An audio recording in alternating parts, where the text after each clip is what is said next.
ಜೊತೆಗೇನು ಅಂತಂದರೆ ಇವರಲ್ಲಿ ಮೇಲ್ಗಡೆ ಇದ್ರಲ್ಲ ಆವಾಗ ಇದ್ದಂಥ ಚಾಲೆಂಜ್ ಜೊತೆಗೆ ಜೀವನ, ಆ ಜೀವನ ಯಾವ ರೀತಿ ಇತ್ತು ಬನ್ನಿ ನೋಡೋಣ, ಒಂದು ವರದಿ ನೋಡೋಣ.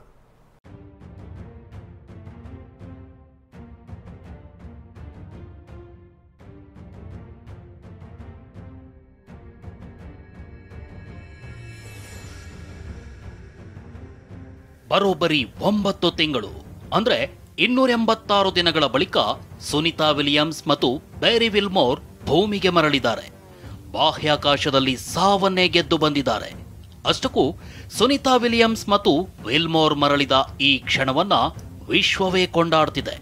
ಆದ್ರೆ ಇವರಿಬ್ಬರು ಬಾಹ್ಯಾಕಾಶಕ್ಕೆ ಹೋಗಿದ್ಯಾಕೆ, ಅಲ್ಲಿ ಸಿಲುಕೊಂಡಿದ್ದ ಹೇಗೆ, ನಿಜಕ್ಕೂ ಅಲ್ಲಿ ಏನಾಯ್ತು ಅನ್ನೋದೇ ರೋಚಕ.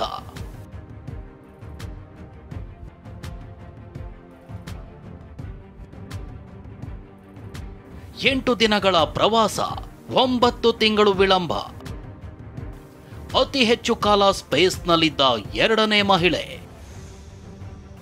ಸುನಿತಾ ಗಗನಯಾನವೇ ರೋಮಾಂಚಕ.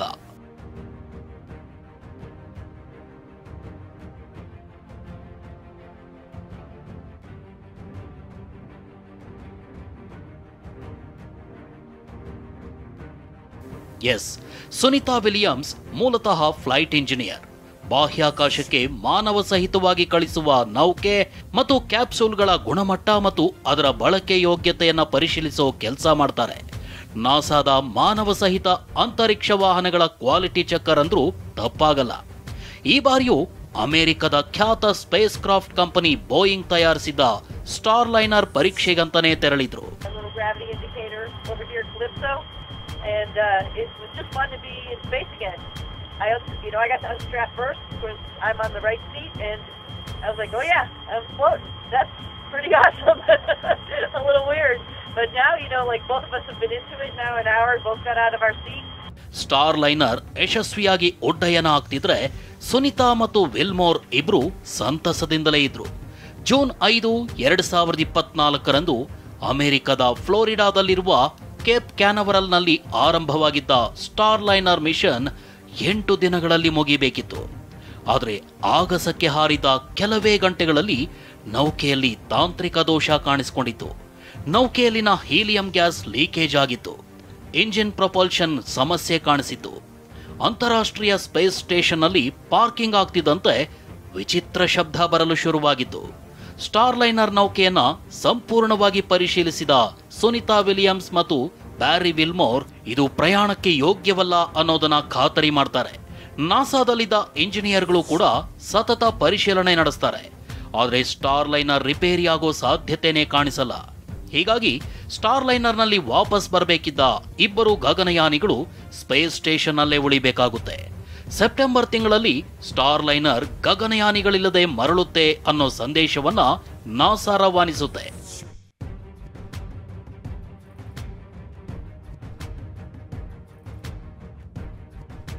ಎದೆಗುಂದಲಿಲ್ಲ ಸುನಿತಾ, 150ಕ್ಕೂ ಹೆಚ್ಚು ಸಂಶೋಧನೆ.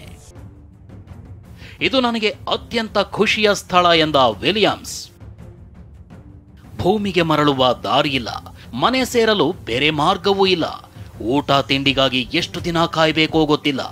ಇಂಥ ಕಠಿಣ ಪರಿಸ್ಥಿತಿಯನ್ನ ಸುನಿತಾ ವಿಲಿಯಮ್ಸ್ ಮತ್ತು ವಿಲ್ಮೋರ್ ಎದುರಿಸಿದ ರೀತಿ ಮಾತ್ರ ಅವಿಸ್ಮರಣೀಯ.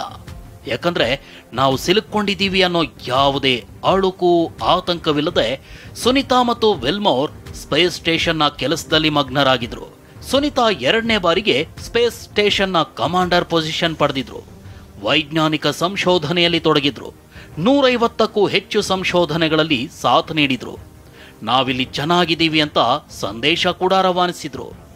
I don't think I'm abandoned. I don't think we're stuck up here. We've got food, we've got clothes, we have a ride home in case anything really bad does happen to the International Space Station.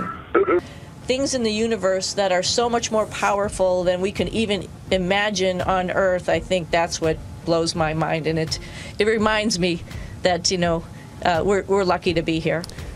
ಇದು Sunita Williams ಕಳೆದ ನವೆಂಬರ್ನಲ್ಲಿ ಕೊಟ್ಟ ಸಂದೇಶ. ಗಗನಯಾನಿಗಳಿಗೆ ಏನಾಯ್ತು ಅಂತ ಎಲ್ಲರೂ ಆತಂಕಕ್ಕೊಳಗಾಗಿದ್ದಾಗಲೇ ಆತಂಕ ಬೇಡ ಅಂತ ಸಂದೇಶ ರವಾನಿಸಿದ್ರು. ವ್ಯಾಯಾಮ, ಉಪಹಾರ, ವಿಶೇಷ ಊಟದ ವ್ಯವಸ್ಥೆ.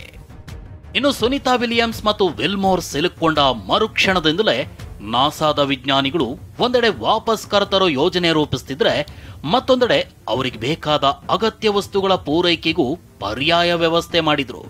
ಗುರುತ್ವಾಕರ್ಷಣೆ ಇಲ್ಲದ ಬಾಹ್ಯಾಕಾಶದಲ್ಲಿ ಮೂಳೆ ಮತ್ತು ಸ್ನಾಯುಗಳ ಸಮಸ್ಯೆ ಸೃಷ್ಟಿಯಾಗುತ್ತೆ. ಹೀಗಾಗಿ ಅವರಿಗೆ ಸೂಕ್ತ ವೈದ್ಯರ ಮೂಲಕ ವ್ಯಾಯಾಮಗಳನ್ನ ಹೇಳಿಕೊಡಲಾಗಿತ್ತು. ಆಹಾರ ಮತ್ತು ಅಗತ್ಯ ವಸ್ತುಗಳನ್ನ ಪೂರೈಕೆ ಮಾಡಲಾಗಿತ್ತು. ಇಷ್ಟೇ ಅಲ್ಲ, ವಿಶೇಷ ರಜಾ ಊಟದ ವ್ಯವಸ್ಥೆಯನ್ನು ಕೂಡ ನಾಸಾ ವಿಜ್ಞಾನಿಗಳು ಏರ್ಪಡಿಸಿದ್ರು.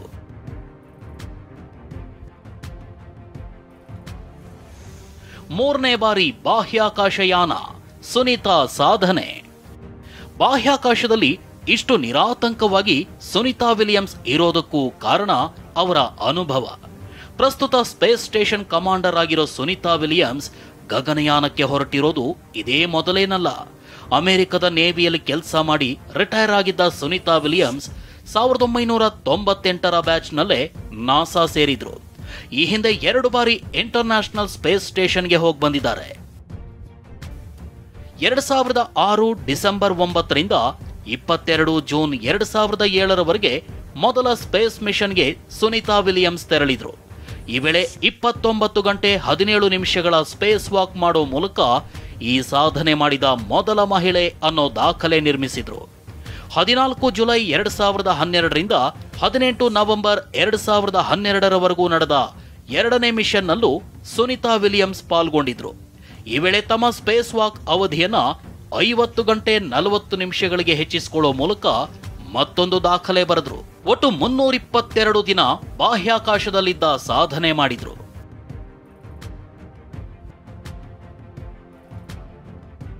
ಸ್ಪೇಸ್ ವಾಕ್ ಅಂದ್ರೆ ಬಾಹ್ಯಾಕಾಶ ನೌಕೆಯಿಂದ ಹೊರಬಂದು ಅಂತರಿಕ್ಷದಲ್ಲಿ ತಿರುಗಾಡೋ ಸಮಯ. ಗಗನಯಾನಿಗಳು ಬಾಹ್ಯಾಕಾಶದಲ್ಲಿ ತೇಲೋ ದೃಶ್ಯ ನೀವು ನೋಡಿರಬಹುದು. ಇದನ್ನೇ ಸ್ಪೇಸ್ ವಾಕ್ ಅಂತಾರೆ.